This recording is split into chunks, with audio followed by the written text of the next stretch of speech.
Hello and welcome to Pale Reflections, a proud member of the Doof Network where we reflect on Wildbow's most dashing work as it releases. I'm Ruben Morehouse. And I'm Elliot Diebold.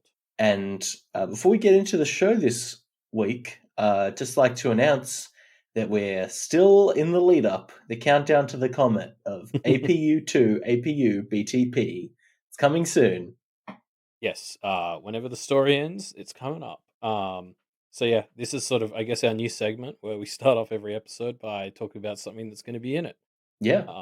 So Ruben, you should take this one. Yeah, well, a lot of people have been asking since Pace finished if we're going to do any more. The answer is we want to, and it's up to you. We've put a donation goal in for Pace Season 2. Look, I'll be honest, we've set it at a pretty low amount because we're pretty keen on doing it. So we've set an amount that we think is almost certainly going to be achieved, so See, that we can. I'm still just so worried we're not going to get even that much. There's a part of me that I guess I'm just still worried that like we won't do as well as last time, but I guess we'll see.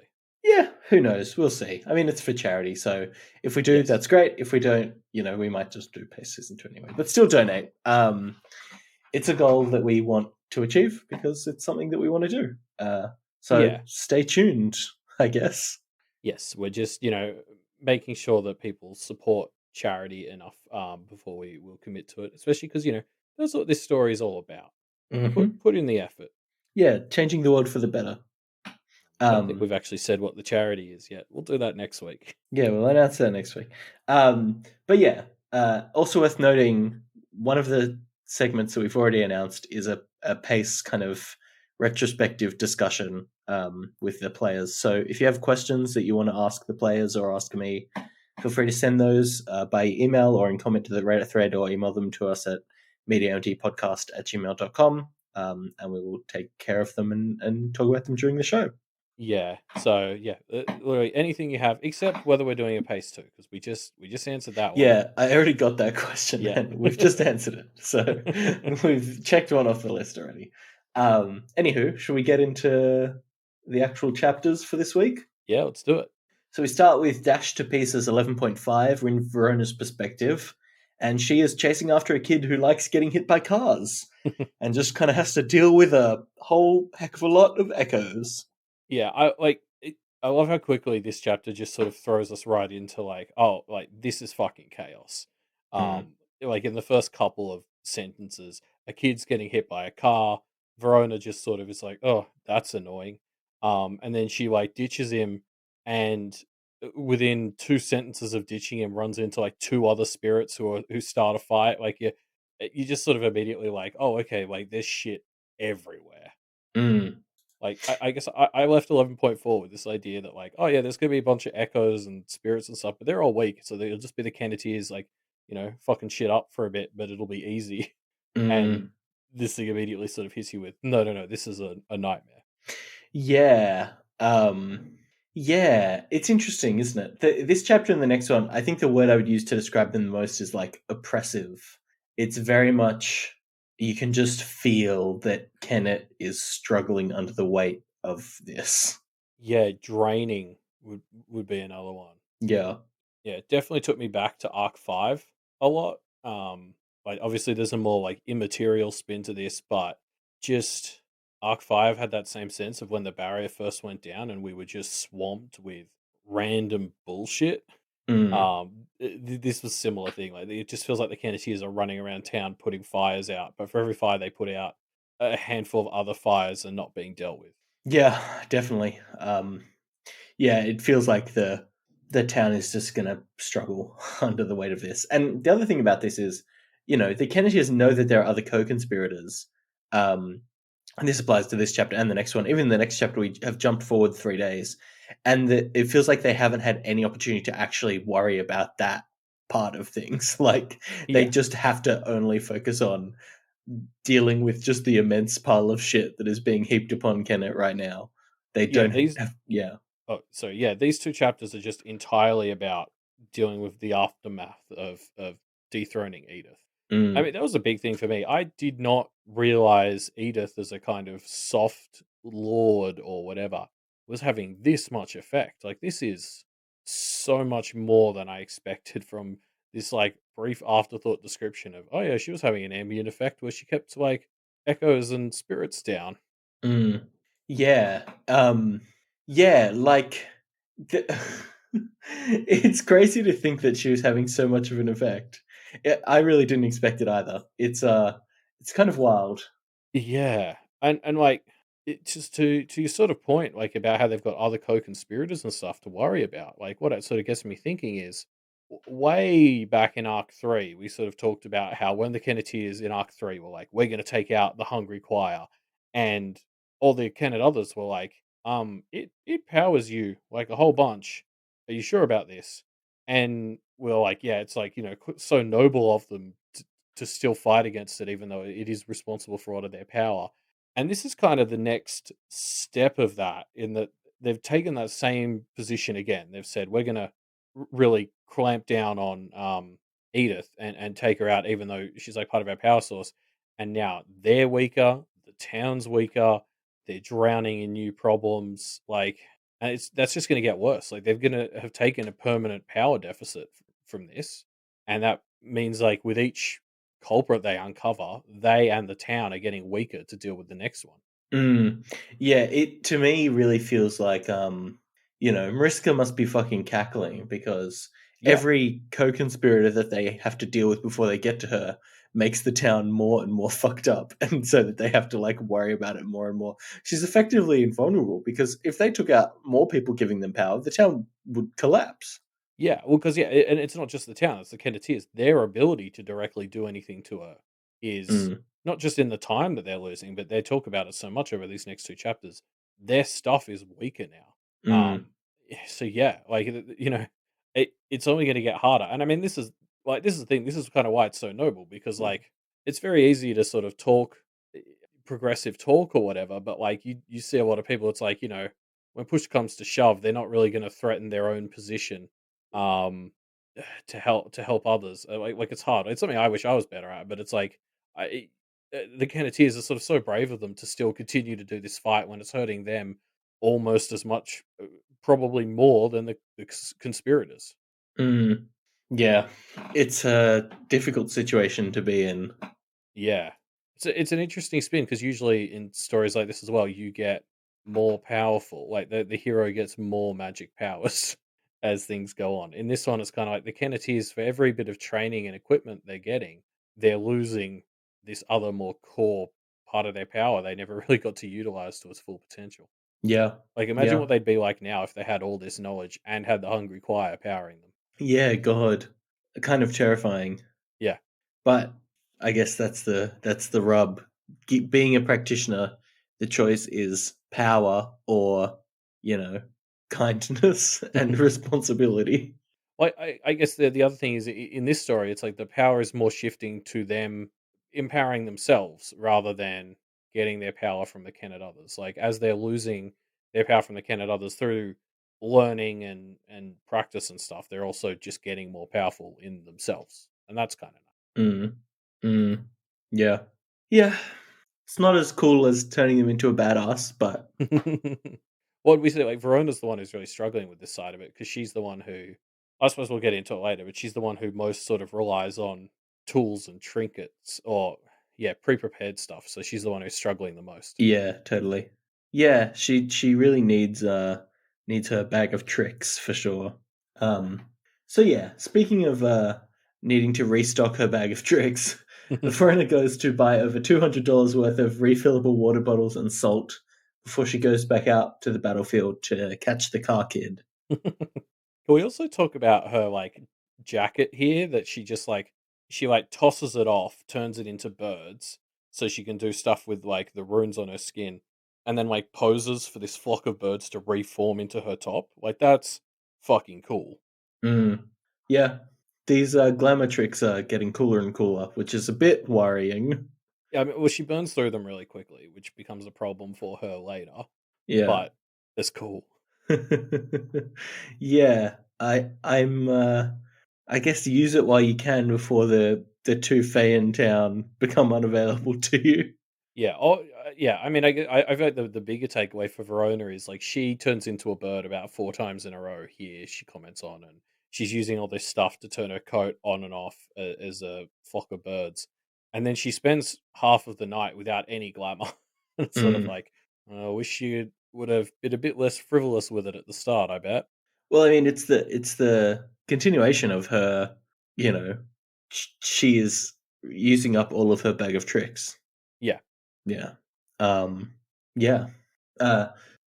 I'm glad that we eventually see the repercussions of this expenditure because it's a wild amount of money to spend. Yeah, it's kind of hilarious that she didn't think this would be an issue so quickly. Um, Mm. yeah, I don't know. It's interesting that she, like, I guess, doesn't even second guess purchasing such a huge amount of stuff. Mm. Yeah. It. I'll come on. I guess no. Let's touch on this now. Well, actually, no. Wait. No. Never mind. I had a thought, but I'm realizing now it doesn't make sense. So I'm going to Okay. delete it from my notes that I put it in later. I I forgot the timeline of when they ran into the impulse spirit. Yes, I was wondering about that part. Yeah. Okay. So I was about to bring it up, and then I'm realizing now this is before they ran into the Yes. impulse wraith. So it doesn't really. I was going to make a crack about how she was being impulsive.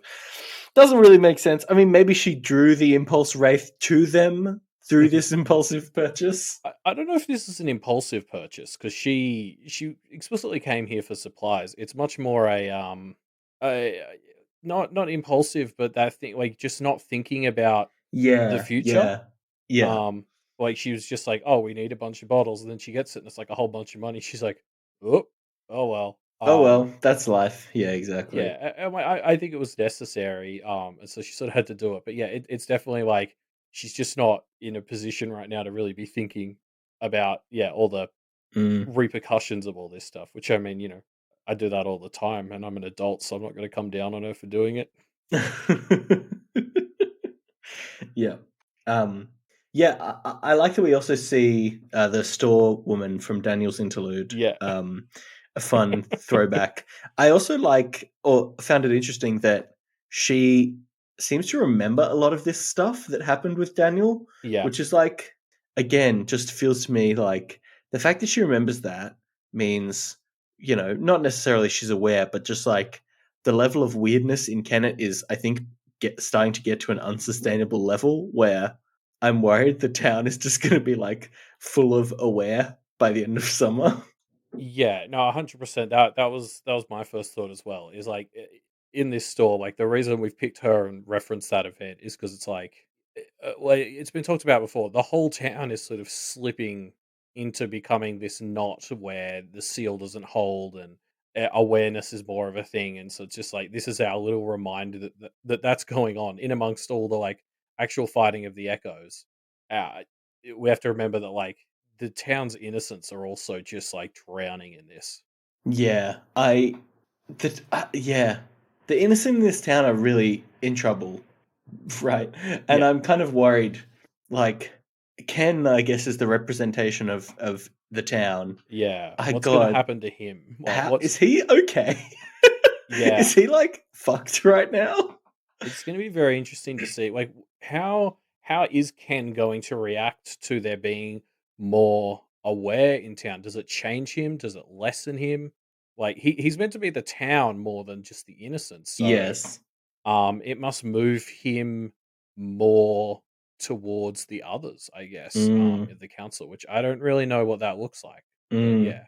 yeah. I'm sure we'll see more of that, and yeah, but this is, I guess, just in a pair of chapters that's so filled with wraiths, it's interesting to note that, like, the one innocent we sort of get some real time with is, like, yeah, well on their way to awareness after what are relatively minor interactions with, like, supernatural stuff. Mm, yeah. Yeah. Who knows? Who knows what's gonna happen to this fucking town? Yeah. Um, so Verona runs across some goblins, including Blunt Munch, who she chit chats with, and he informs her that Toady is the new king of Kennet. What is there a role?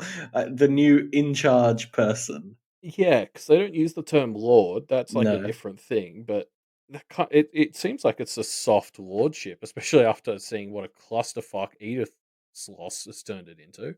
Like, Mm, yeah, I don't know. The thing that like this makes you think as well as we're like as all this crap is going on because Edith's been dethroned, and we're learning about like this actually huge impact she was having as the de facto leader. It makes me wonder like what's Toadswallow's effect going to be? Do you reckon? Mm.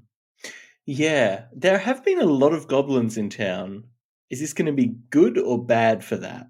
Yeah, like was Edith suppressing the other spirits and stuff kind of because she wanted to, or like yeah, because like is Toadswallow does Toadswallow being the new leader mean more goblins or less goblins? Yeah, I don't know.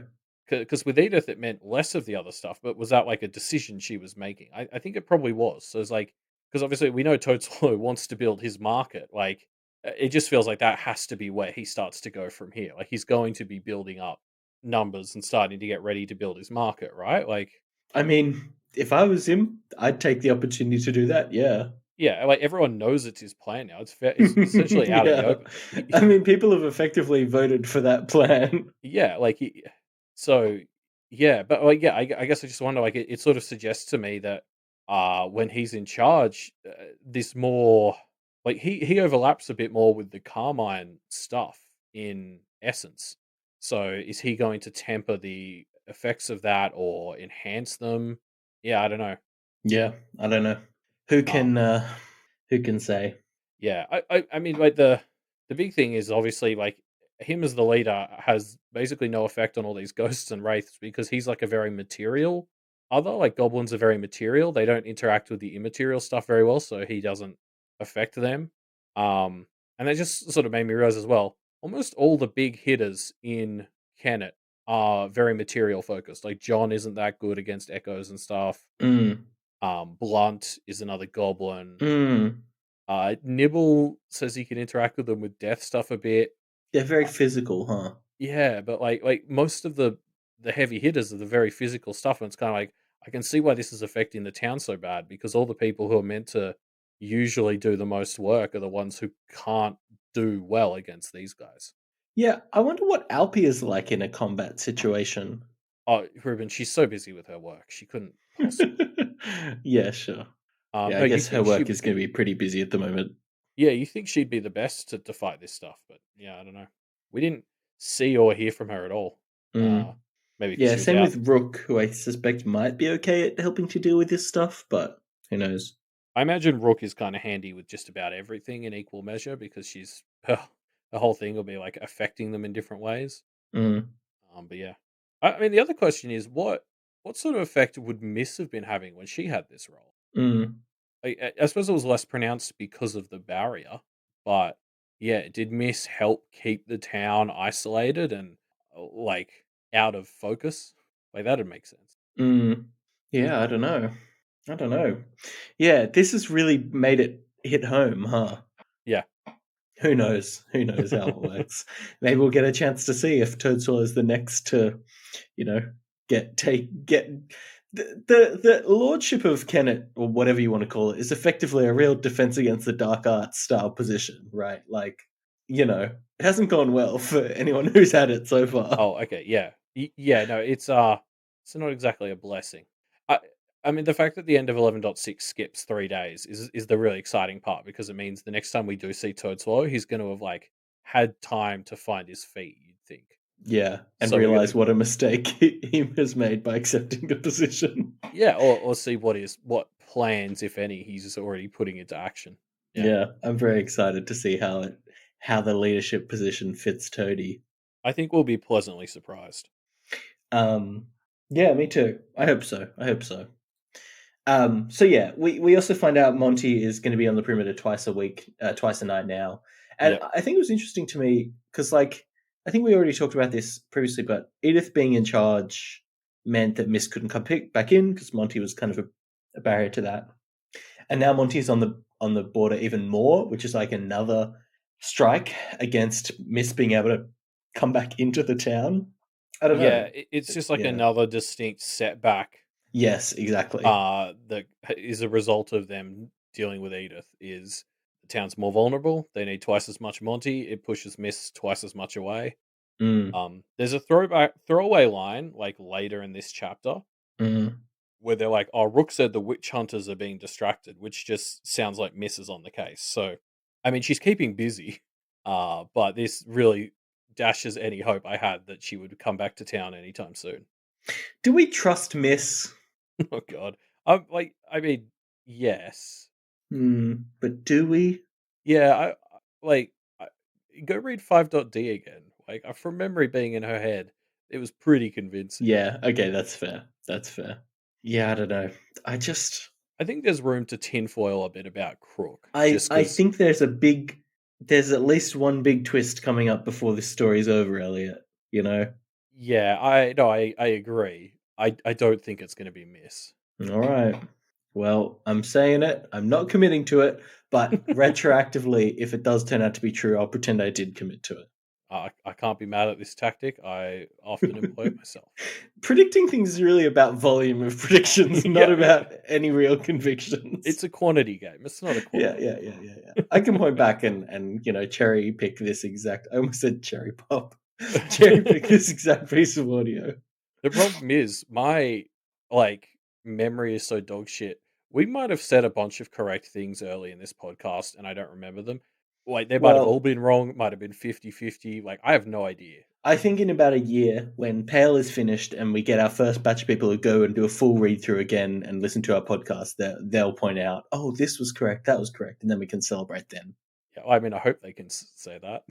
Yeah, true. I hope we get the opportunities to to have been correct. Um, so what were we talking about? We're up to here. Right. Yeah, yeah, yeah. Um, okay. Here's another thing to point out. There's a line that comes up where Verona remarks on how these spirits aren't listening to practitioners, even though they should be. Um, Yeah. and Paul calls out like it seems like they're being pushed by the ones behind them, which is gives this visual of like a crowd swarming. But I think it was just interesting to pull out the idea that like they aren't even the kind of expectations of the world are breaking down a bit because of what's been happening in Kennet. I just regardless of whether it's the kind of crowd metaphor that is accurate or not, it feels important to me that things just aren't acting how they're supposed to. Yeah, I think that feeds into both the fact that Kennedy is a weaker now, the fact that Kennet is like falling apart, like Seal of Solomon wise. Um, but to that sort of quote you read out, I definitely got much more of like a mobbish sense to like to all the echoes, like this real idea of like the horde of zombies style. There's no chance for the Kenneteers to try and do like so far in the chapter they've been going up and like dealing with individual echoes and spirits and kind of managing to contain them and make promises of shrines and stuff and like work peacefully with them, and now they're faced with this just horde of echoes and stuff, and it's like they can't do that now. Like this is just they're just going to have to sort of meet them with violence because it's the only thing they sort of can do. Mm. Yeah. Yeah. Yeah, it is, I mean, obviously they're kind of making bargains with some of these spirits, which is good when they can, but they are being forced into destroying them fairly frequently. Yeah. I guess I haven't like really formed my thoughts on how I feel about that, but it's not great. No, and the Kenneteers don't like it either. Like that's a key point is they're not happy when every time they have to do this. But like yeah, like but there was even a part of me at one point that almost wondered if like at certain points it almost feels like the spirits and the echoes are like revolting, like Mm. like that they're angry about. And I don't know if there's any evidence to back that up. It's just this sense of like the way there's hordes of them and like they naturally gravitate to each other. It just feels like the Kenneteers are fighting this like mass that's sort of coming at them. Yeah. Yeah, it's dehumanizing these spirits and echoes, right? At least in my mind. Yeah, well, it's like that.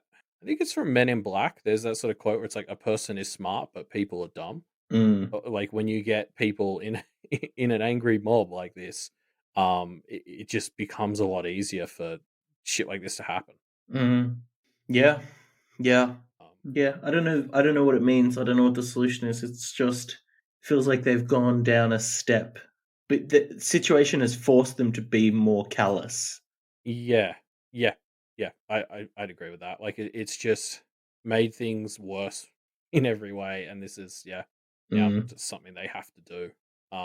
They've plucked a really important part of the like ecosystem out, and that has caused a bunch of chaos. Mm. Yeah. Let's pull out a fun little line here, where Snowdrop says, "Like when I pulled a fat pickle out of Cherry Pop's throat. Pluck," Snowdrop said. What?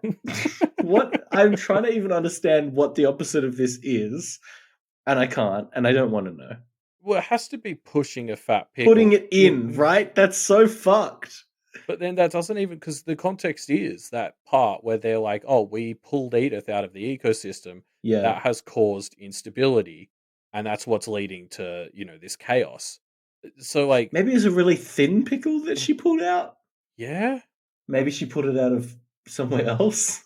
what's the opposite of a fat pickle? Maybe that's the I don't know.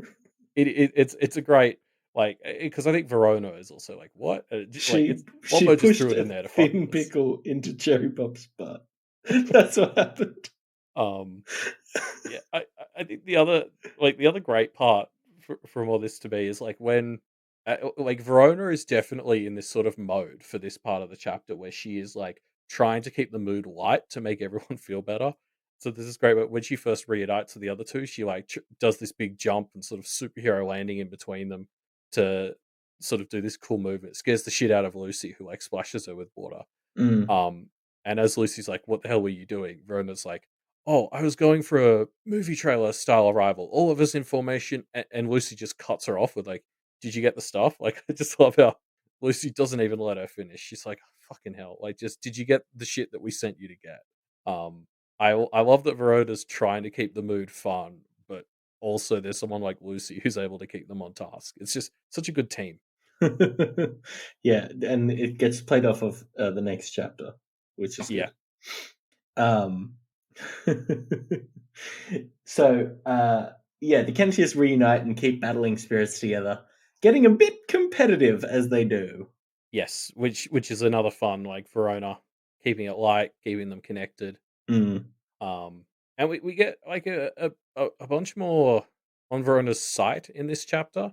Like I think we talked about this with Malia and Jenny, but like I've only had this super vague understanding of what her site means, and I feel like I get it more now, which is cool. Mm. Yeah, yeah. Like just sort of learning how the spirits themselves are the meaty parts, and then it's kind of like the shapes and the impressions that are the wrapping. Like it all. I feel like I'm now finally 11 arcs in at the point where if we just saw what something looks like in Verona's site, I can start to make some deductions about what it means. Yeah, true. It helps us get more info on it. Yeah. Is there anything we can take from it? I'm trying to think if there's a something bigger that we can I don't know. Well, I think it really speaks to like her whole focus on understanding like the underlying systems, right? Like she sees through the packaging and into like the core of what something is. Like that is how she tries to operate. So like it really sort of suits her. But we sort of already knew that part. I feel like part of like what I'm finally getting now is that sense of like what the wrapping itself actually means, which is it's very much I get the impression it's like the effects or the presence something has. Mm. So it's like echoes being mostly just outlines. It's like there's no substance to them. They're very much just a machine kind of playing out. Is the sense that she gives here. Yeah, fair enough. I guess yeah, understanding how it plays into the physical and the spiritual is good. I'm just trying to I don't know. The fact that we have kind of not fully understood it. I'm trying to like think back to moments when we saw through her site and see if there's any like new interpretations we can, you know, Right, yeah. pull or anything. But I don't have anything. I'm just kind of trying to prompt that question, I guess. I mean, definitely, like it's helped me understand a bit better. When remember when the classic one was like the milk, Mm. where they're like, "Oh, I wonder if this milk is contaminated." And she looked at it; it was just like a thin thing with like a cow drowning in its own liquid inside. And it's like, oh, okay, like I feel like I understand that better. Like it was sort of like that was like the spiritualness to it was the meaty part of the cow fetus drowning and stuff, and then there was no wrapping because there was nothing trying to hide it. Mm. Yeah. Yeah. Yeah. Anyway, something else interesting from this part. There's, I guess, something that I just kind of want to pull out is the thought that, like, obviously, the fact that the town is being swarmed is very physically draining. But just imagining having to deal with echoes constantly and being like constantly bombarded with just random powerful emotions, it just would be so emotionally draining as well. It's just a nightmare. Like they're living through a nightmare here. Oh, yeah, like, it would this fight would be so hard because you can't as well as the spirits being all these shapes and sizes, so they're coming at you in all these different ways, and you have to change it up. Just getting hit by, like, emotions it'd be so draining. Yeah. Um, and again, like, there's a number of times the Kenneteers here start to get, like, possessed by echoes. Like, the first big one is, that gymnast who comes up and, like, really gets Verona under her spell. I I don't know if it's just because we haven't really seen echoes that much or whatever, but, like, the Kenneteers have never been overtaken by echoes before. Like, they feel so much more vulnerable to them. Yeah. Yeah. The fact that it's not here kind of has changed the entire dynamic, hasn't it? Yeah, yeah. In fact, talking on that, the gymnast echo again, I just really wanted to call out. I thought it was so cool that the echo wasn't like the event itself. Like the girl falling off the balancing beam and running away wasn't actually what the echo was. That was the sort of event, but the core of the echo was the months spent stewing over that moment and like all the pain and agony of like reliving it over and over again. I just really love that detail because that totally is what like makes a bigger impression on you and the people around you and really sits with you as like you know cringing over something you did for weeks and weeks rather than the event itself. It's such a great detail. Yeah. Yeah, it's the I I God, when I first read this bit, for a second I thought it was Melissa's, like an echo of Melissa or something. Because it gives me the same vibes of like this traumatic uh well, effectively the trauma of spending your whole life dedicating to a craft and then just not quite getting there or having something stop you from being able to do it. Yeah. Uh, it definitely has overlap, and I like Wavy Tree Studio gets a mention. Like, that place needs to reevaluate how it supports people who aren't doing so hot with them. Yeah. Because, yeah, Yeah. Yeah, it's not a yeah. It doesn't come off looking that hot in the story, does it? no, So yeah, Montague takes over the perimeter. It starts raining, and the remaining spirits out and about either take shelter with the Kenneteers or get disintegrated.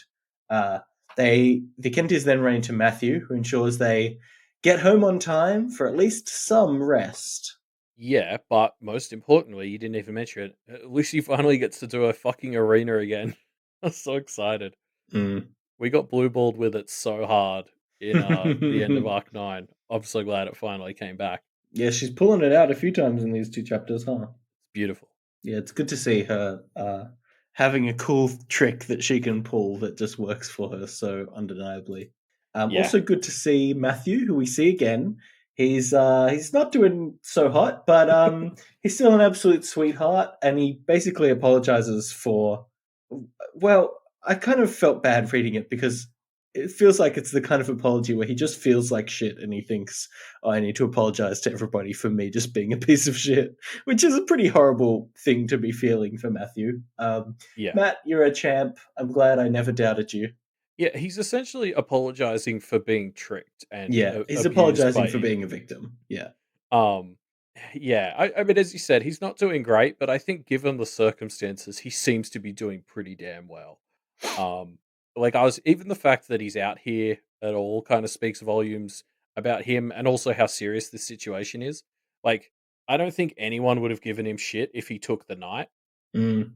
Um, so the fact that he still sort of came, I don't, maybe this is good for him to sort of beat some shit up and also not be in the house when he knows Edith's locked in the basement. Maybe he didn't want to be in the house. Um, but yeah, no, he's a good guy. Yeah. Yeah. I love you, Matthew. You'll pull through, mate. I hope so. Um, I, you feel bad for Verona though as well a bit because she can't help but connect. Like when she sees like sad adult man, she connects it to her dad, and she just kind of like, she's the one who initiates this. She sort of says, "Oh, like, Matt, how are you going?" And then when he sort of starts to say, "I'm not doing so hot," and he looks sad, she just very quickly fades out of participating in the conversation because she gets uncomfortable, and it just sucks because you can tell she knows that this isn't fair. Like, she knows, yeah, she knows she's not being fair to him, but she can't help that, like, just because of her own trauma, like, this is just not something she can't help him. That sucks. Yeah, it's yeah, it is a major bummer. The connection to her dad is rough. Yeah, but understandable. Like, this has been so much of what Pale has been talking about, like this idea of like our own shit stops us from helping each other. And this is such a like a nice little example of that. Like Verona's baggage means that she's not really going to be able to be there to help Matthew as much as she might want or as he might need. Yeah, Um, that sucks. yeah, definitely. Yeah, it's pretty rough. Um, yeah, yeah. I don't know. I don't know. I think they did the best they could by just sending Toadie to hang out with him for a bit. Yeah, yeah, I still think they do well. Yeah, Absolutely. Although a bit weird that like Avery just sort of runs off the second he shows up. She's got like good reason. Like she's got something she said she was going to do, but like it just jumped out to me because she's just sort of like, "Oh, hey Matt, I'm off," and then Verona's the one who's like, "Hey, how are you doing?" Whereas I feel like yeah, usually yeah. that's That should Avery. be an Avery thing, Yeah. right? Yeah, it's a good call. Um, eh, they also, like again at the end here, run into Blunt Munch. I'm curious, like, what your take is on why he's suddenly around so much, particularly because he does. He brings up this point that's almost so outrageously suspicious. I've written it off as being suspicious because Mm, it's so bad. But he's sort of like, mm. "Hey, what are your plans for the next culprits?" And then when they're Yeah, like, "What do you mean?" He's like, "Oh, I don't know about plans. I'm a goblin." Blah, blah, blah, blah." yeah. It is very suspicious, especially because we kind of are expecting there have to be some more culprits around, and a goblin culprit doesn't really exist yet, right? So Blunt and Toady are really the only two that it could be. I mean, Gashua jumps Gash, out to me as a maybe. candidate just because he's been in this story from the start, and he's just had like he's that one that slips under the radar all the time. I think Mm. he had that one moment at the Blue Heron Institute where he like pulled some hilarious pranks on Bristow's guys, and we all fell in love with him. But it's almost aside from that, he just hasn't been in the story, and that uh, But if that has anything, me that's a thinking. mark against them being a conspirator because they would need to have been characterized a bit more for that to feel impactful, right? Yeah, true.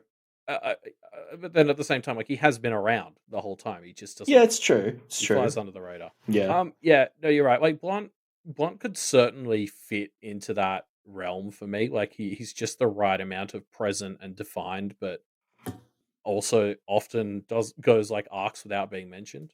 Um, but I trust him. I don't know. He seems too blunt to be like a grand conspirator. I mean, that's kind of the case with all the goblins to me. But I don't know. Some goblins have to be bad sometime, right? They I mean, can't all just be the best. Toady would be the one I could see being that kind of conniving, but I'm pretty certain he's not. Um, I have a feeling there aren't any goblin conspirators. I think there's goblins who have like at times worked with them. Like maybe some of the new ones are sort of working for them to some degree, Yeah, like as yeah, spies and providing stuff. But yeah, sure. I doubt there's a goblin sitting at the table across from like Edith and Marissa making plans with them. You But know? do you think that the smaller goblins would work with them without some kind of bigger goblin to kind of keep them in line? Yeah, like because goblins are so easy to bribe. Like you give them a shitty Yeah, hamburger true. or something, they'll do some dumb Give them shit. a Like nude and they'll do whatever you want. yeah, exactly. So like, yeah, I just can't see one being a top tier conspirator, but I can totally see them being other tools that have been used at points. Yeah, yeah, okay. I Um, can see that. but yeah, I mean, Blunt brings up some really interesting points here, sort of about like, hey, you've made a bit of a mess here. What's your plan for the next one? It's just so interesting that he brought that up. Like, why did he do that? I don't Well, think he's a conspirator, but like, did somebody else get him to ask this? Like, what's going on? yeah, I don't know. I mean, just like the fact that the Kenneteers have been making waves, I guess, is just rubbing some people the wrong way. Maybe that's the wrong way to phrase it, but it's just the trade off of like people who are supplying power to the town being taken down. Like the Hungry Choir, even if the Hungry Choir wasn't doing anything that in Blunt's mind was actually that bad, maybe he's just questioning that. Yeah, like, well, I mean, something we haven't seen anyone do, but like at this point, must be something someone would consider, and maybe Blunt is that.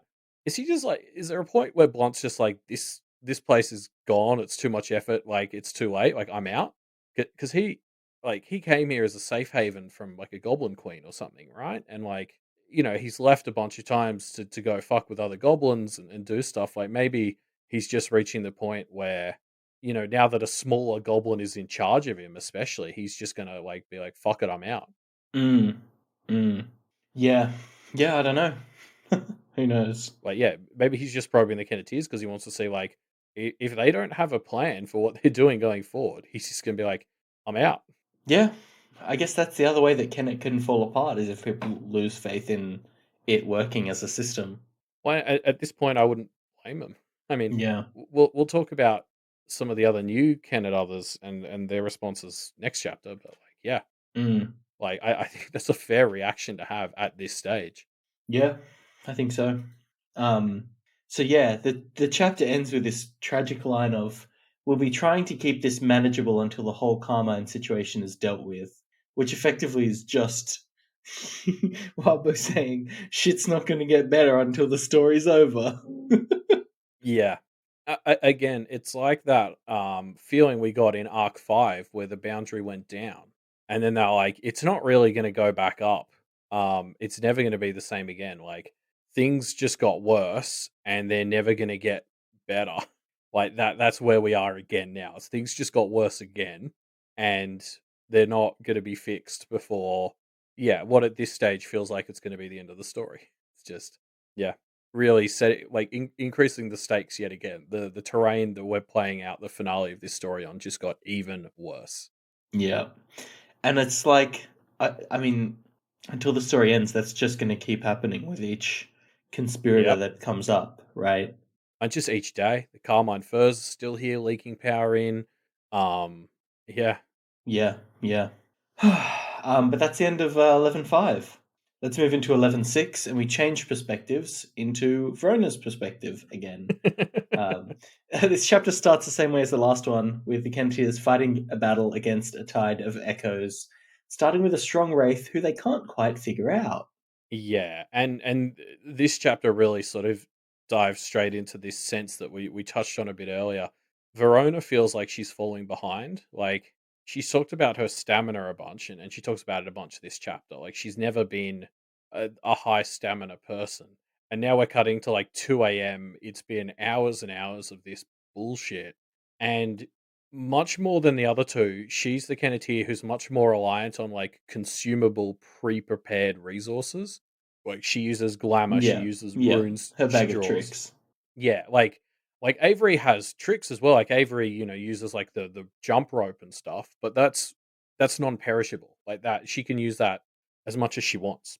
Yeah, yeah. Verona's tricks are all perishable. Consumables. Yeah, And yeah, so like as we sort of reach the long haul, she's not the stamina person, and so she's not as good as she'd like to be, and she's also just run out of stuff. Like it really sort of sets this scene for what the first half of this chapter is for her, which is just, oh, I'm useless. yeah, I mean, she does turn to the one thing she kind of always has in her head, which is her ability to like figure shit out.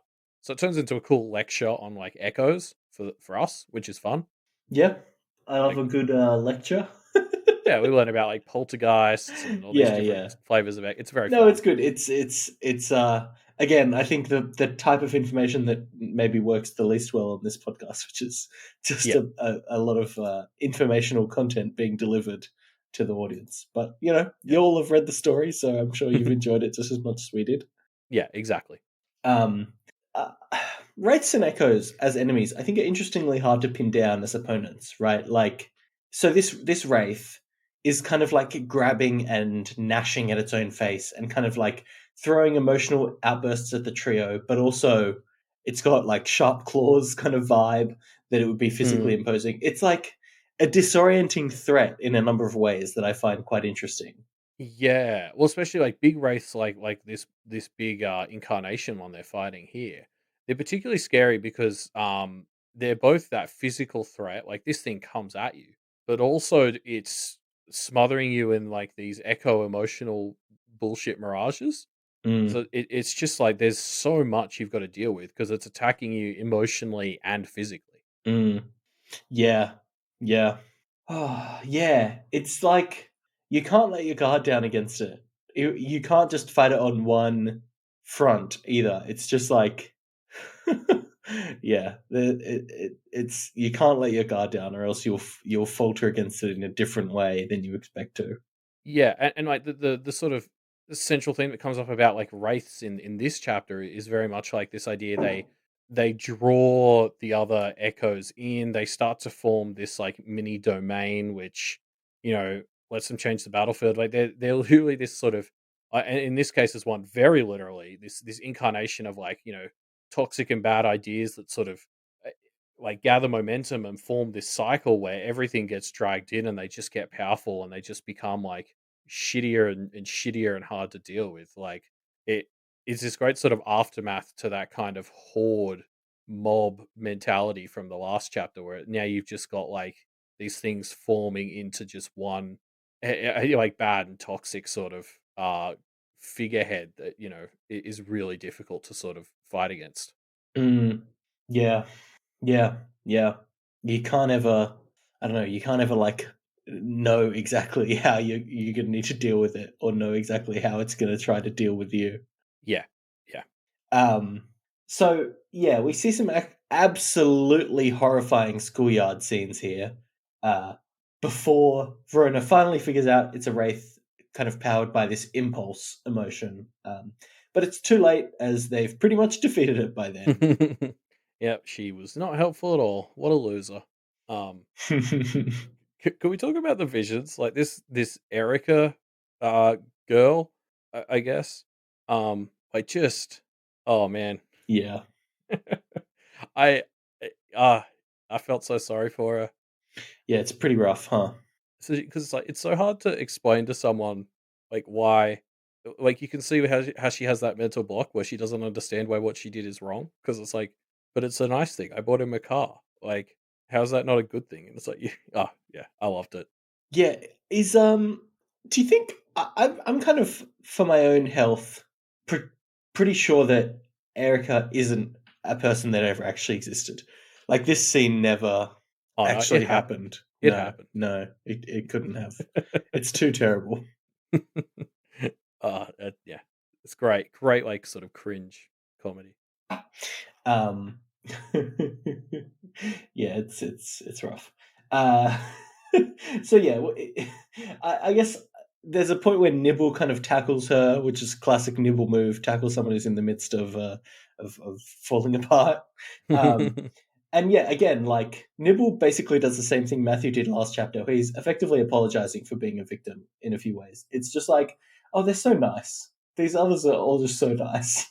Yeah, it's nice having these guys come in and kind of be these like beacons of light in the middle of this shitstorm of a fight that's been going on for hours. Like it's almost like the reminder of what they're fighting for. Like as they're driving off these wraiths and echoes and spirits, having like nice people like Matthew and Nibble sort of come up and just remind them that like this is why they're doing it. Mm.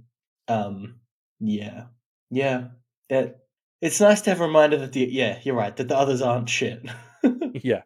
Um and so Nibble starts to raise the really good point that we touched on before, which is like he basically is like, "Hey, I wanted to speak to you guys because like what are we doing here?"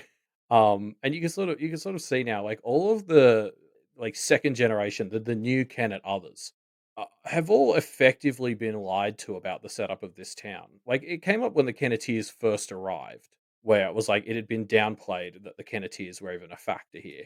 Mm, And then now those practitioners have come and they've locked Edith up because it turned out she was the one causing the shitstorm that they were all fighting against. And like you could just see how most of them presumably must really be questioning like what is this place actually? What is our role going to be here? Like how does this work? Like oh, like Rook's fine. I Liz seems like she was in on it to some extent. Like, but people like Nibble and Chloe have just got to be like, what? What are we doing? Yeah, I don't know.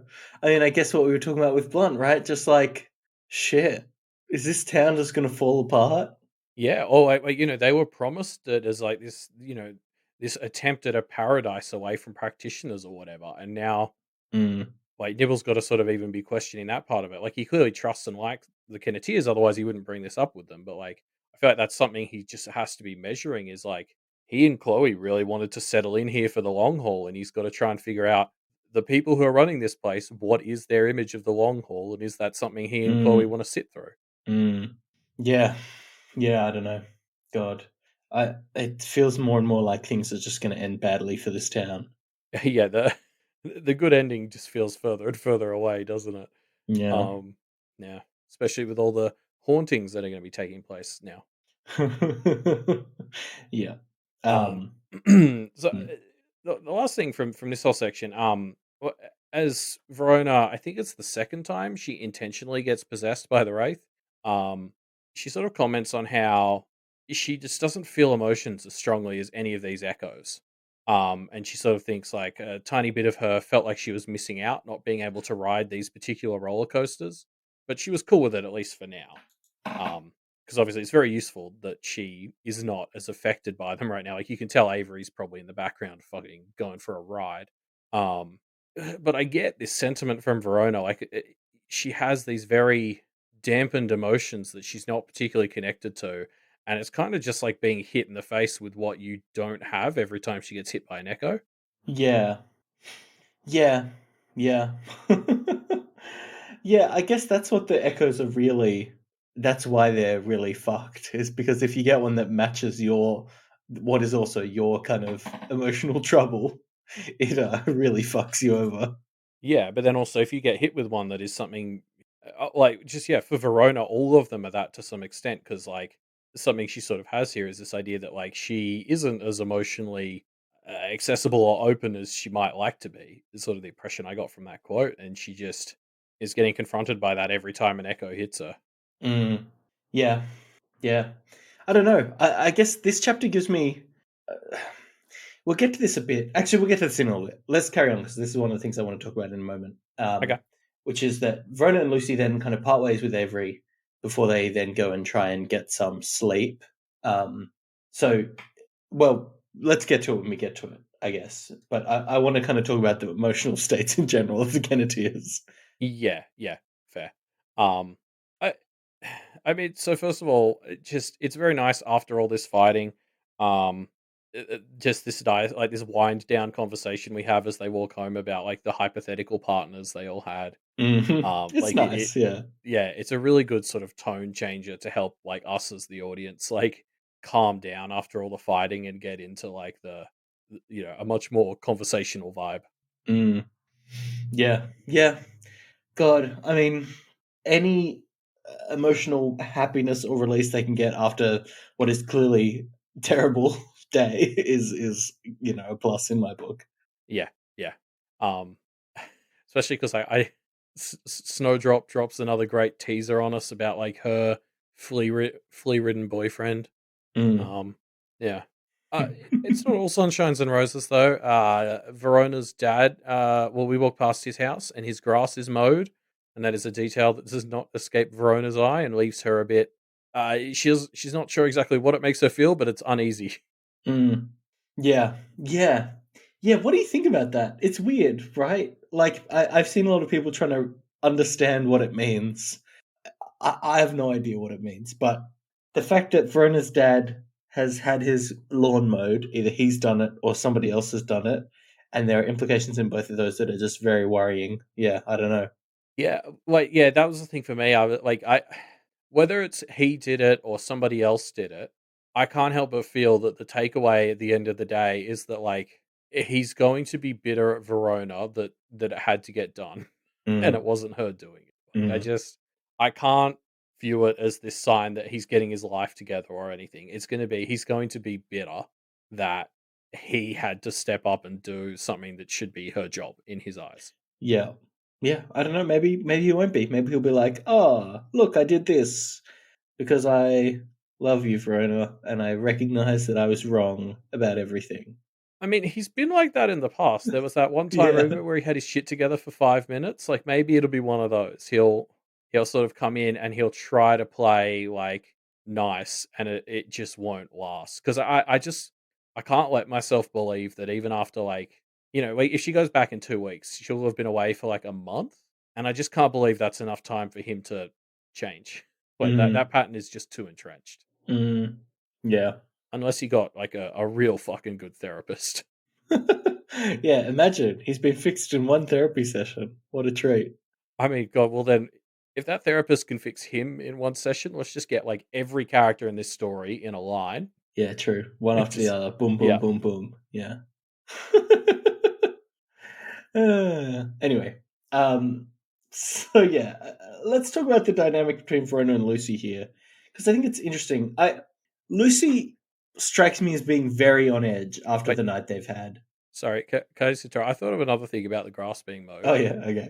Um, it also just shows that Verona's dad is continuing to present himself as put together because, like, I feel like grasping mode is just a classic, Mm, I've got like, my shit together kind of thing. Yeah, like it's that sort of classic American dream, like the well mowed lawn, and like that's why he had her mowing the lawn. Is it's like you need to present like your household has its shit together. So it's like Yeah.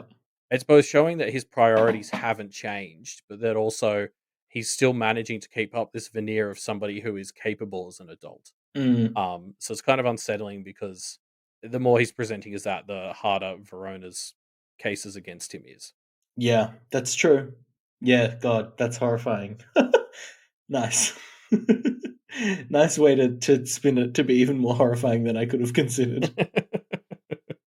Sorry. So yes, you were saying about the sleepover. Yeah, yeah. Just like Lucy feels like she's not doing great, and she admits to Verona that Mm. she's not doing great, right? Like she talks about how she she feels like she almost wasn't able to hold it together with Verona away and all that stuff. Like, yeah, I don't know. I'm a bit worried about Lucy. I'm worried about all of them, Yeah, I I was about to guess. say. Yeah. Because you're right. Like Lucy has always been the one who puts things on her own shoulders the most, Yeah. and you could sort of see she's coming in here and she's like, "We've done this. We need to fix it. My mum just got the job. I can't go anywhere, so like it needs to get fixed." Mm, Um, I think as well, some just from comments she makes at various points throughout the chapter, I think Lucy is holding a lot of like indignant rage at the fact that this has felt like a massive step backwards. mm, Like they put so much effort into making sure they did this right. Edith was guilty. Like it feels like they did everything right. And this is their reward. Like things have just gotten worse. They've had to stay up till 2 a.m. fighting ghosts. Like she has every right to be fucking pissed. And I like it's been a while since we saw her. I wouldn't be surprised if we've got a Lucy chapter coming up very soon. And I have to imagine she's just sitting on a lot of anger at the fact that this has gone so poorly despite them doing everything right. mm. Yeah. Yeah. Despite them doing everything right, the fact is, being a practitioner, if you're making ethical choices, you are depowering and making things harder for yourself. Yep, and that's rage inducing. Like this is gonna be mad. It's just gonna be right. Mm, But yeah, you're right as well. So like Avery is also concerning because like the last thing she says to them before they break off is just like, yeah. So how about that like love scenario? It's made me think about how I have no prospects in this town. mm, Um, yeah. So like we left the last Avery chapter in her head, like already worried about her, and this is where we've left her here is just being reminded that she's alone as long as she stays in town. And then yeah, Verona obviously takes an hour to fall asleep. I think she's juggling with a lot of feelings of inadequacy and like she's not doing enough. So they're all just not doing great.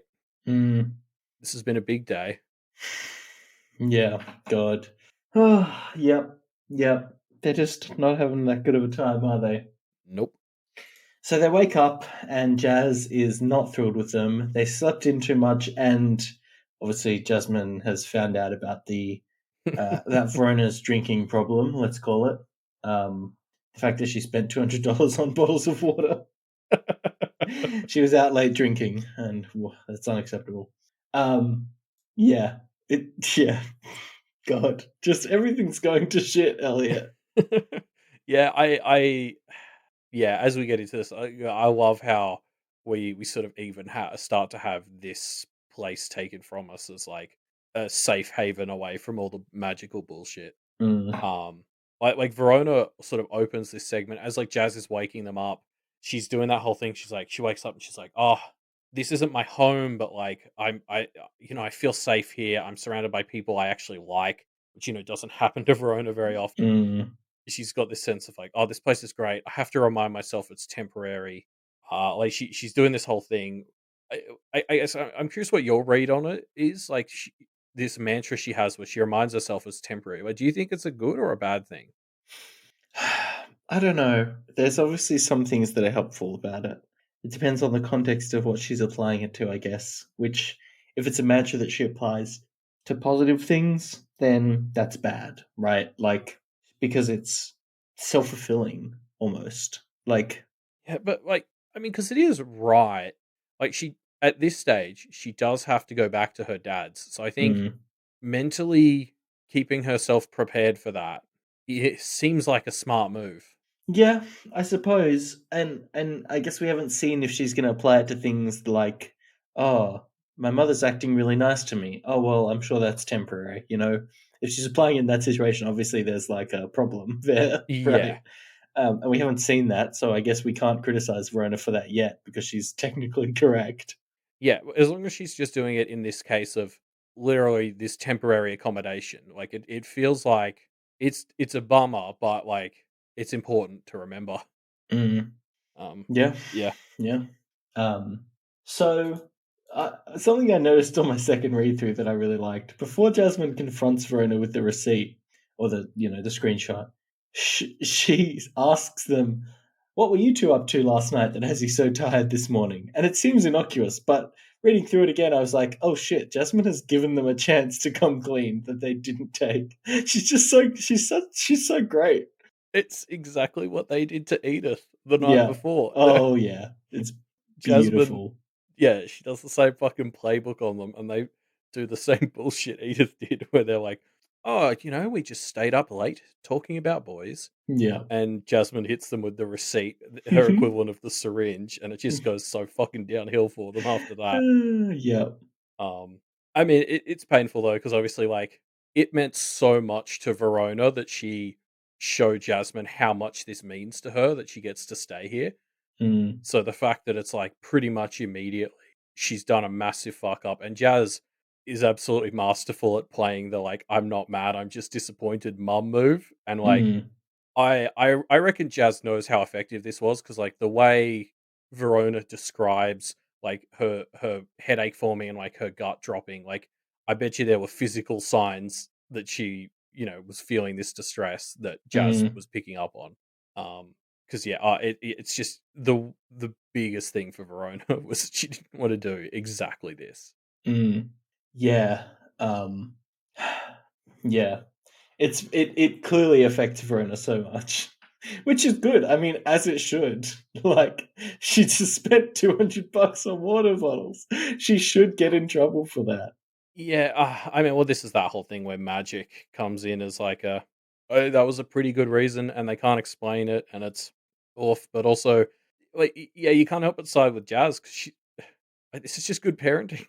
Like, she, like, unless they could tell her about the magic, she's just kind of unequivocally in the right from her perspective. And yeah, Yeah. Um, yeah, I mean, she is in the right, 100%.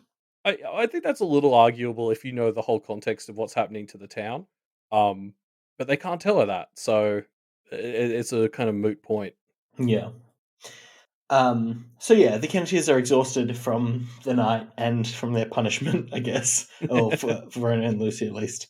Well, Um, wait, can we talk about the punishment because sure. it's so good. Like, Yeah. if I ever have kids or anything, I'm totally taking this ethos forward. I fucking love it. Like it's such a great teaching tool. Like it's it's not punitive punishment. It's very rehabilitory in that it's like, or it's such a learning moment. Like she doesn't punish you for the sake of like retribution. It's very much, I am teaching you why you should not do this bad behavior by showing you how it can hurt you. Mm. It's so good. Yeah, it is good. It's a very fun way to, yeah, a very fun way to teach them about the problems with their choices. Yeah, and like just the framing is so well established as a, this isn't to be mean, this is to show you like that, there's consequences. Um yeah, I love it. Yeah, it's very good. So yeah, exhausted from that, the Kenneteers go to create all the shrines that Verona has promised and deal with a petulant Wraith. And God, these shrine spirits are so adorable. This adorable The fucking bug. bug spirit. Oh my God, it's like some cute thing ripped straight out of Hollow Knight. Yeah. Ah, I'm pretty sure Wabbo intentionally made it a cute Hollow Knight character. I don't know why, but I can't help but picture a lot of these like spirits in the shrine segment and the shrines. Yeah, I'm just picturing it like Adventure Time style visuals. Mm, Like, they're all just little adorable sort of cartoony things in their, like, weird little huts, like, yeah. I mm. yeah, I don't know, like, you're right, the bug one just wins your heart over so I'm quickly. gonna headcanon its name as Bapanada, by the way. Oh, yep, yep, yep. That reference took me a second to get, I like it. Yep, that's Um, a year-old reference for us it's a now, isn't it? it's a deep Game Club reference, yeah. Um Yeah, like, just as well, like, how great is that little moment where the bug spirit, it's shit gets knocked over and Verona, like, runs over and it's, like, distraught, and she's like, "Hey, do you want me to rebuild or, like, go beat that guy up first?" And you can tell it's, like, it just gets so relaxed by the knowledge that she will rebuild it that Yeah. like, it does this little stomp and is like, "Go beat that guy up for me." Like, it's so good. Yeah. Yeah. Just yeah, just this whole like the whole concept of shrines, I've just instantly fallen in love with is just like these like little mini domains where you sort of theme a space for a nice critter. Like I just love it. Yeah. I've already Isn't seen it? people on like Discord talking about like gardens where they want to have like little shrines and stuff. It's just so it's such an addictive little idea. Yeah, it's adorable. Yeah. Um, so they talk about here. They're setting up all these shrines, or like along the barrier, with the idea being that the spirits are going to kind of help strengthen the barrier and maintain it and stuff, and it all makes sense. Mm. But briefly, they sort of talk about like, oh gosh, I hope it doesn't do this to the barrier, and like, I hope it doesn't interact with Monty in this way, and like, Rona's setting up what she hopes will be protections against Monty.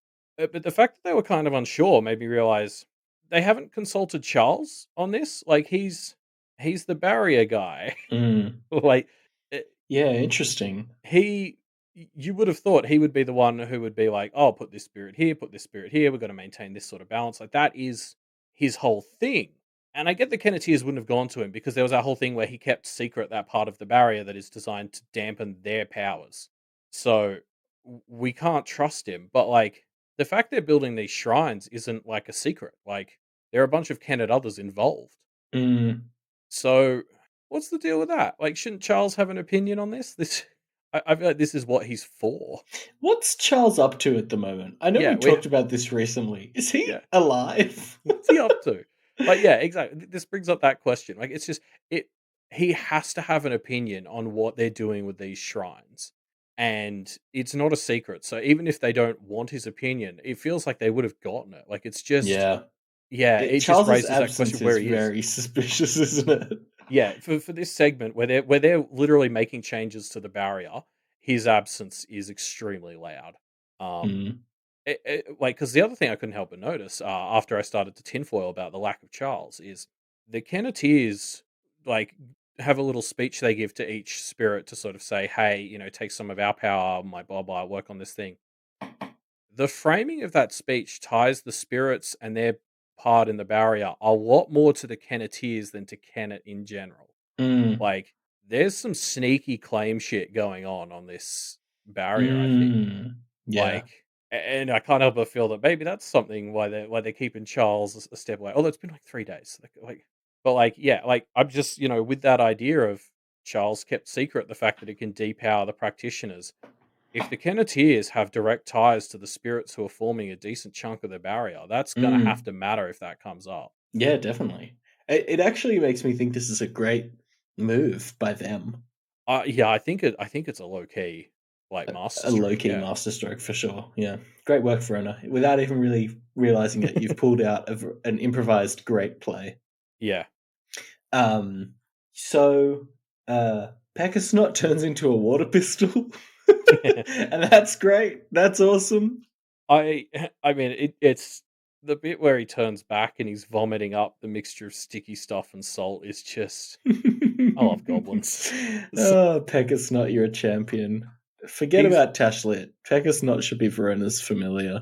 he's my boy. I love the bit where he's like where he just starts sticking her with shit. So she sticks him upside down on a tree and she's like, "Are you gonna be good?" And he's like, "Not." She's like, "Well, Fair I enough. mean, I'm just gonna keep being worse to you." Like, I don't, what are you talking about? Yeah. He's such a guy. Love him. Um, so yeah, the last thing we've got to talk about in this section. So obviously they fight like another wraith here, and I feel like we've got to bring that up because it's just like I was like, wow, another wraith like in the same chapter. Um, and like this is a chapter where Verona has sort of spent the whole thing talking about like I don't have stamina, I've run out of supplies.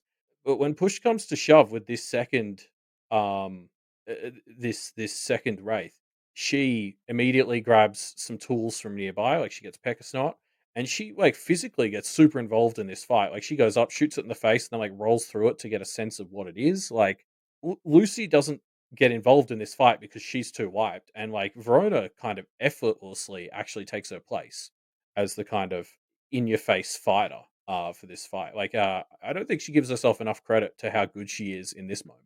Mm. Yeah. Yeah. Interesting. Fair enough. She I, maybe she doesn't need her bag of tricks to be effective.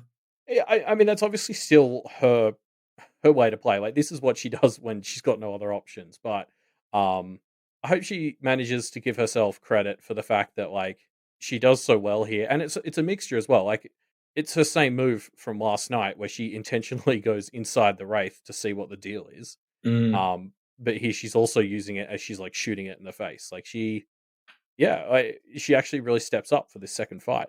Mm. Yeah. Good on her. We then jump 3 days into the future. The Kenneteers have been struggling, but Verona is taking a break by relaxing with Jeremy. Yeah, basically the group as a whole has decided they're taking a rest day because apparently after 3 more days of this, they've only managed to set up 8 of the shrines Mm. out of 16, which Yeah, is God. just Did they keep getting knocked over by wraiths or? I mean, yeah, presumably they've had to keep going back and like upgrading the other ones to Yeah, protect them. yeah, They've also probably been having to juggle the construction with like, wraith hunting and echo hunting every night. I mean, it yeah. makes you understand why Matt and Edith was so fucking wiped all the time. Like, holy crap. Yeah. It's also, and again, it's just hilarious that Verona was like, just so casually, and again, without thinking forward to the consequences, just agreed to set up 16 shrines. And at the time when Lucy first brought that up, she's like, yeah, we'll just like set them up. And then it's like 3 days later, and she's just like, oh my God, we're only halfway. Uh, hmm. Um, but Verona and Jeremy time, that's pretty nice, Yeah. right? It's yeah, they're adorable. I hope Verona doesn't mess up or break Jeremy's heart too much. She's obviously not very practiced at like human relationships, and she's obviously pretty good at putting her foot in her mouth. Yeah, I don't know. We'll see, I guess. Yeah, because it gets kind of awkward around this moment where she sort of like straight up admits that she's going to dish it out but can't take it when it comes to like teasing. I'm like, what's your read on this? Because I can't get it straight in my head. Like it is unfair, but then also, yeah, I don't know. Um, I mean, I Jeremy has said Jeremy is going into this with eyes open. You know, like despite the fact that I think they Verona could do more to be better about setting boundaries and etc. etc. Jeremy is going into this with eyes open, and I think it's healthy for him to be able to make that choice and make mistakes. You know, like I don't think it's going to cause any long term problems. I think it's healthy. Yeah, but it's like I mean, he calls Verona out on it being crummy that she can tease him, but he can't tease her. Yeah, which And is I think good. he's right. Yeah. Like, but yeah, I don't know. Like, because I guess, like, what do you do? Like, yeah, I don't know. Like, because I guess you got to try and figure out why Verona can't handle it, but also needs to dish it out. Yeah. Mm, I don't know. I think it's very fair of Verona to, sorry, of Jeremy to call this crummy of Verona and maybe force her to self reflect on it a bit more because it is, yeah. I don't think it's fair. yeah. Um, so this chapter ends with Rook giving Verona a phone call, right? Um, which I suspect means they're going to plan their next steps. That must be questioning Marisica, right? Like they know she's suspicious as fuck, right? Well, wait, did she actually make a phone call? Or is it more just like, Well, not a phone call. You're right. Just yeah, delivering a message that they yeah, want to meet. I guess I yeah, no, fell you're right. for Like, Verona's bullshit. yeah, but no, yeah, you're right. Marisica has got to be next on the list. Like, it just Mm, that's where the talks have to go next. Like, she's the one they're the next most confident is involved, but it's like a whole different can of worms going after Marisica than it is Edith. Like, they struggled for a good while to get Edith across the line. Like Edith was mm, outplaying them words wise until they dropped the syringe on her. mm. Marisica is better at the words game, and they don't have a syringe to drop on her. Yeah, Like, they don't they really have anything to pin her on, right? no. Like, Edith had a few moments there where it looked like she was gonna get away with it. There's no way that at the present, with the same skill set, they can nail down Marisica. Mm, So, what do they do? And again, there's still that mystery of all that matters is that the furs are in Kennet. Like, we still haven't quite figured out what the motivations are there. Like, if even if we are turning it into a knotted place or whatever, why? mm. Why would Marisica want that? Yeah, I don't know. I don't know. Yeah, fuck. Who knows? Yeah, you're right. I can't wait to see this conversation because it's going to feel like the start of the arc again, probably, where we're going to be asking a lot of sensible questions and Mm, tinfoiling, and see where we go from there. yeah. It just doesn't feel like the playbook they've used so far will help at all moving Yeah, forward. it doesn't, right? They don't have enough to arrest Marisica, I guess, No. if that's the metaphor we're going with. Um, yeah, and it's a shame to see Verona like on her day off get called away here. Um, just Yeah, I think it's great that they decided to try and take a day off, and Verona's was cut short by this because it's classic. Yeah. Because like as you said, like it, it was clear that Jeremy stuff was so good for her. Like especially she uses him as a sounding board to like bring up a bunch of topics and ideas. She can't really with anyone else without bringing like all the baggage with it. Um, yeah, yeah. It's a shame to see that get cut short, but that's what's going to keep happening over the next 2 weeks. They've Mm, got 2 weeks to all these deadlines sort of converge, and the shit hits the fan, and mm, oh, it's going to be a turbulent 2 weeks. mm. Yeah, yeah. But that's where the chapter ends with with again just this vibe of like things are gonna be hectic for a while. Yep. Um, but yeah, before we wrap up the episode, though, we have to check in on some predictions left in our Pale Predictor form that you can find linked in the show notes down below. Um, predictions that our community has made about how this story is going to go. Yeah. So what have you got for us? I have a prediction from Hey, it's the guy whose prediction is that Silver is effective against all Fae except for Winter. So potentially, we will get a scene where a witch hunter will fire a silver bullet or use silver against Gilame, and everyone will be like, "Oh no!" And then Gilame will be like, "Haha, that doesn't hurt me because now I'm a winter fairy officially, and it's canon." And I think that's a very cool, like, cinematic moment. Although it's maybe a bit too blunt for Wildbow's style, but if something like that does happen, any kind of Gilame being resistant to silver shenanigans, you know, Yeah. they get props. It does feel a bit closer to those fairy we saw in Toadspoil's interlude, like Mm. the overly dramatic ones, because it's very like melodrama, like, oh, I've been wounded, Yeah, you're right. It's or very have fame. I? Like, It's daytime TV type, yeah. which maybe does fit the Fae. I got the impression that those fan Toadspoil's interlude were like the the shit fey that they don't let out yet. Yeah. Um, like the uh, yeah, the bottom tier ones. They're But yeah, still practicing. Yeah. yeah, exactly. The first draft. Yeah. Um, yeah, I don't know. I guess it depends how you play it. Like, I guess I'm picturing it in this very daytime TV way, but maybe that's not what Hey It's the Guy or Wildbow would do it. Like there's other ways to play it. Yeah. Um, Yeah. yeah, yeah, I could see that. I do like that as a very like fairy drama vibe to it. Like, there's definitely I think room to play with that part of it. Yeah, I do think it's just such a fun idea for a like cinematic moment. Yeah, yeah. So Especially what? because Oh, it'd have to be he'd have to be re-quoting himself as well. Because like, the one big winter thing we've got so far is that he's, like, said the same thing twice. Like, I wanna see him, like it'll have to be, like, something that makes sense, but it's in a different context now, but he's already said it. yeah, a witch hunter keeps trying to hit him with silver, and he's dodging it, and then eventually the witch hunter lands it, and he says, "Oh, you're being so blunt. I've expected better from Yeah. you." And oh, yeah, Yeah, exactly. yeah. God, if it was that line again. 3 beat. That's Yeah. he's gonna Well turn into a fucking Pokemon where that's the only thing he can say. Anyway, what prediction did you pull out, Elliot?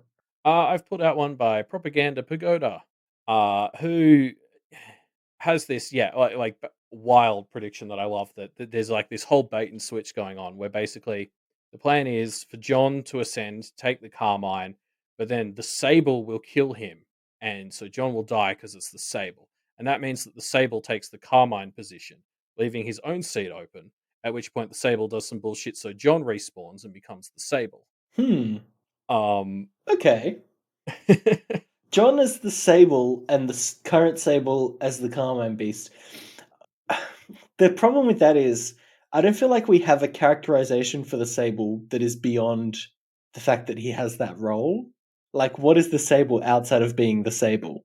I mean, there's an argument that in the 2 chapters he was in this arc, he very much came across as somebody who was, like, pushing for, like, stricter punishment and, like, Yeah, okay, I I can don't see quite it. frame it as violence, but yeah. Yeah, Yeah, look, I'm not gonna lie, like, much like a lot of my own theories, I don't give this one high odds, but I love it for its buck wildness, like, because yeah, I do love the wildness of it. You're right. Propaganda Pagoda goes into like a bunch of stuff, like how it's a brilliant move from the John and Sables thing, because it's kind of pulling the rug out from the conspirators, hopefully, because they're all focused on the Carmine. So the Sable doing the switcheroo, like, sort of leaves John a bit safer because nobody's been going for his role, and the Sable might be better as a Carmine.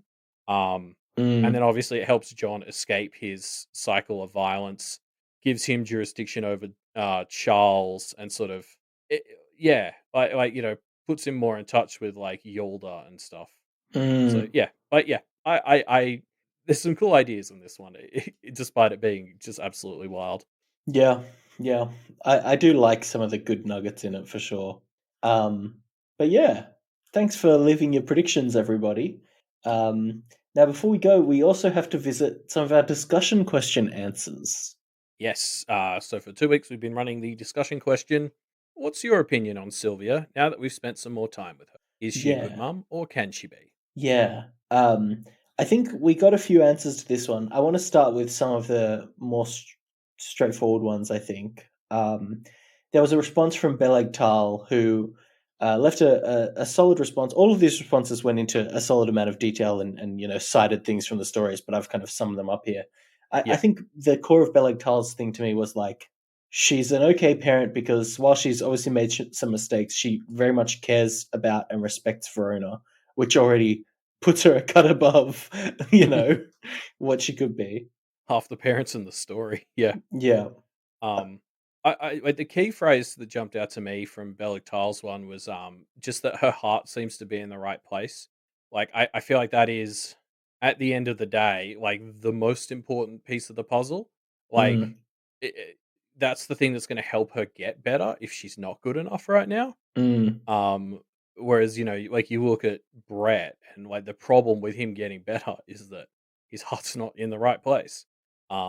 And like, Connor is the other comparison, like Avery's dad. Like, Connor's not great, but he seems to be trying, and that helps a lot for me. mm. Yeah. Yeah. Yeah, you're right. It's your heart being in the right place. Yeah. Um, So speaking of Connor and stuff again, I just while we're worried about Avery and she mentions like how trapped she is in the town again, just a friendly reminder that when her mum moves out, it's going to be her living with Declan, Kerry, and her dad. Like that, Avery's home life is about to get just dog shit. mm, yeah, it's gonna get wild. Like yeah, it's her two worst siblings and two well, so her two worst siblings and her worst parent. Mm, Like, and especially uh, any support she was going to get is out the window. Like, mm, her mum's the one who makes some of the efforts, and Sheridan's the one she's close to, and Rowan exists. Um, but like, her dad is going to be drowning taking care of Kerry and Declan. Like, there's mm. just no way she's going to get any attention at home. Yeah, yeah. How is it gonna work out, huh? I wonder if there'll be any of that effect of now being the kind of oldest in the household. Maybe she'll need to step up, and maybe that'll help.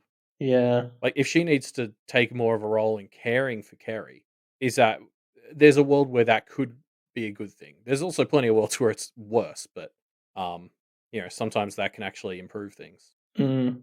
Yeah, yeah. Who knows? Sorry, weird tangent. Pulling us back to Sylvia as a parent, I want to talk about a response from user Grundux91, who I think put out a really interesting point, which is Sylvia has made mistakes, but the thing that makes her a good parent and the thing that defines a good parent is does she try and does she accept when she makes mistakes and learn from them? Which, yes, we have seen Sylvia do so far in the story, right? Like we're seeing her We getting better. we've definitely seen her accept whether she's fixing them is probably I'd still label that as TBD. Well, Grundux Um, pointed out as an example the fact that Sylvia wasn't going to and normally wouldn't, but decided to stay the night in Kennet effectively to try and make more active steps towards bonding with her daughter. Right, like that's a yeah, small example, sure, but you know, um Sylvia's only been in 2 or 3 chapters, so Yeah, I suppose I'd sort of counter that argument with something Megafire brought up in their answer, which is just they really had to twist her arm to get her to stay that night. Like that wasn't mm, necessarily her idea. yeah, Like, true. um, I do really like what Grundux brought up, and Beard of Valor brought it up as well. The whole aspect of the court mandated contact is a positive because I Mm, think some of the answers definitely brought it up as a bit of a point against Sylvia being a good mum that like it's kind of requiring court mandated contact to happen. Um, but I'm willing to like Sylvia has sort of acknowledged, like to Grundux's point, Sylvia has acknowledged like this is good for me. I think I need this to actually follow through with it. mm, And uh, so this will tie into like when we get into Megafire's answer proper, but like I think that it's kind of like to me, this is what gives me the hope and is making me willing to sort of say that she's becoming a good mom just because she's realizing just through like her own personality, she wasn't the sort of person who could maintain that contact with Verona. And so when like stuff is presenting itself to kind of force her to step up, she is jumping on it because like she wants to, she's just bad at it. mm. Yeah. Yeah, she does want to take those opportunities. Does that count for much? I think like yeah, it was so this was really like I feel like where I ended up Megafire's one is what brought up this point to me of and this Mm, wasn't Megafire's point, was my takeaway from their answer, but it's very much like there's two sorts of ways of looking at this question. There's a lot of people who focused on, hey, she's trying and she's trying to get better.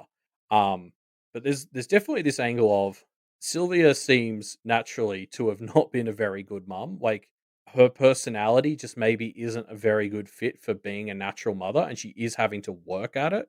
mm, And so it almost turns into a bit of a semantic argument at this point of like, like is a bad mom somebody who like is just kind of bad at the job, or does she become a good mom by being naturally bad, but now she's trying to get better?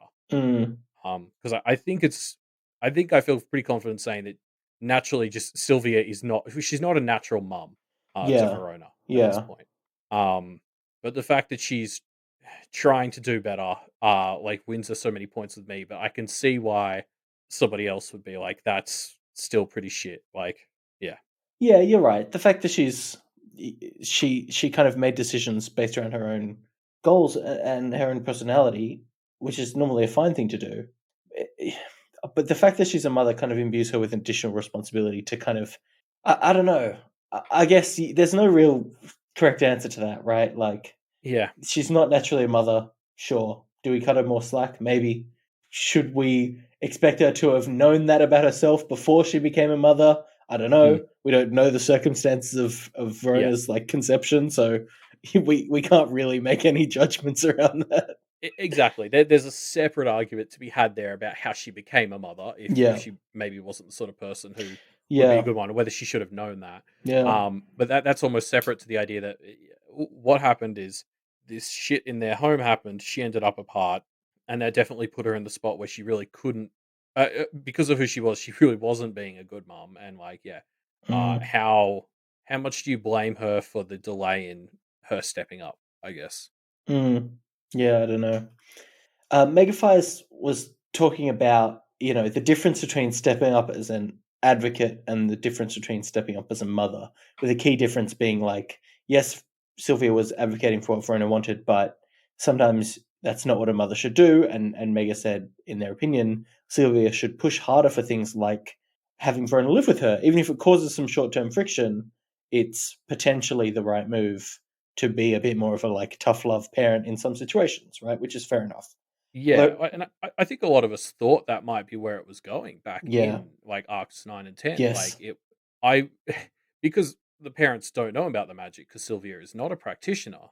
Um, they have no context for how much it matters to Verona that she needs to be in the town. Like obviously there's her friends and stuff, and that's a factor. But like I think Mega's right in that Sylvia would have a pretty easy time making the case without all the magic shit that it's better that Verona move and live with her. yeah, and I kind of agree with that. If we're putting aside the Yeah. magic shit, e.g., from Sylvia's perspective, she's that would probably be correct, but it's potentially literally life and death for Lucy and Avery if Verona Yeah. moves away. So, Yes. it becomes a much more thorny issue, I guess.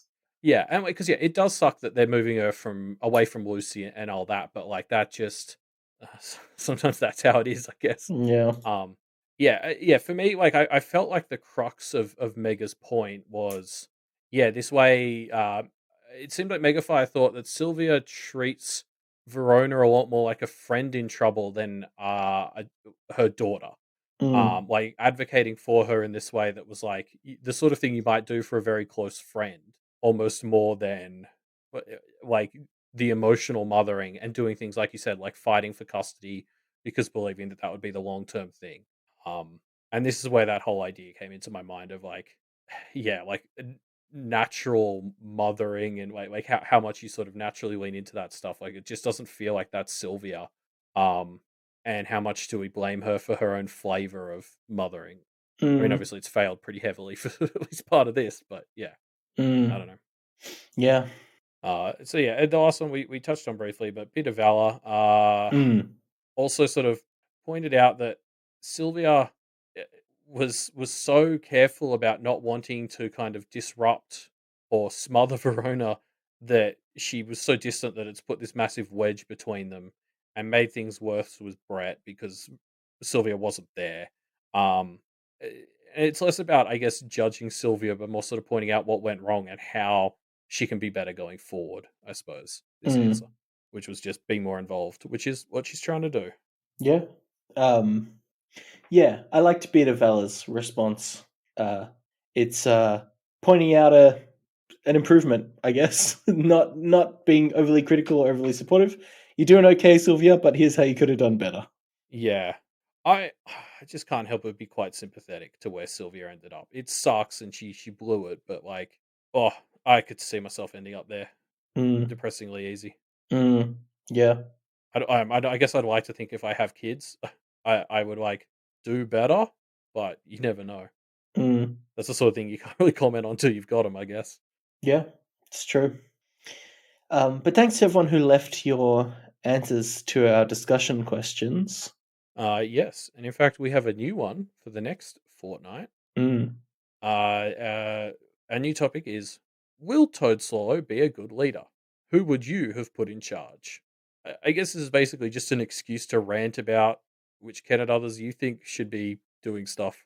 Yeah, I'm curious to hear what people's response will be. I think I'd love to see some non-miss responses as well. Yeah, sorry, no, miss doesn't count. Like that's not. Yeah, I'm not, yeah, you can't answer miss. yeah, yeah. I'm interested though, because like I'm interested to hear, especially besides Rook and Toady, what other options are there? Can Yeah, anyone I'd be convince me interested to any of hear. those options are valid? We'll Yeah, I'd be see. interested to hear other picks Yeah. because we don't know if other people got votes. Like we only saw the 4 votes go out: 2 for Toad, 2 for Crook.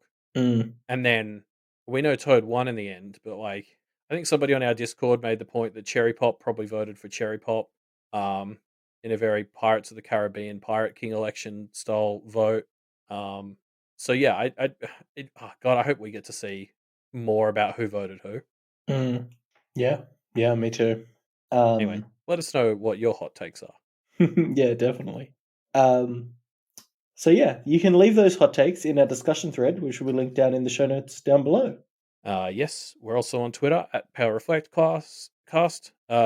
The live reads are finally back on schedule. May has been kicking my ass, but I think I'm finally back on track. So, yeah, reading the chapters at the normal time, releasing episodes at normal time. It's all coming up, Millhouse. Mm. Yeah. Um, Why not, while you're at it, head on over to duffmedia.com and check out some of the other great shows on the Duff Media Network. I might draw special attention to What You Say, which has just started discussing the OC Season 4, Mm-hmm. with a little bit of baby updates as well, which is an absolute delight. Yep. Yep. I continue to adore this podcast about a TV show I never have and never will watch. Yeah. Yeah. If you want to support the Duff Media Network and all the things we put out, why not head on over to patreon.com/Duff Media? You get access to a whole bunch of cool perks by supporting us. We just today recorded our monthly Duff and Chill live stream, which is accessible to certain patrons, where we just kind of hang out and play games and chit chat with our patrons, and it's a real delight every time. Yeah. That's actually all patrons now. So, Oh, eh, all eh, patrons. There you go. yeah. Any old patron. Yeah. So yeah, we played GeoGuessr today. It was very fun. Some people are freakishly good at that game. Mm. And yeah, speaking of patrons, don't forget to stop by Walbo's Patreon, patreon.com/Walbo. His Patreon being up is the only thing that's keeping us from being flooded by echoes of bad stories Mm. Yeah. or other good stories. Wait, Yeah. Yeah. how did that work? He's the Edith in this analogy, is the point I'm making, but in a good way. Yeah.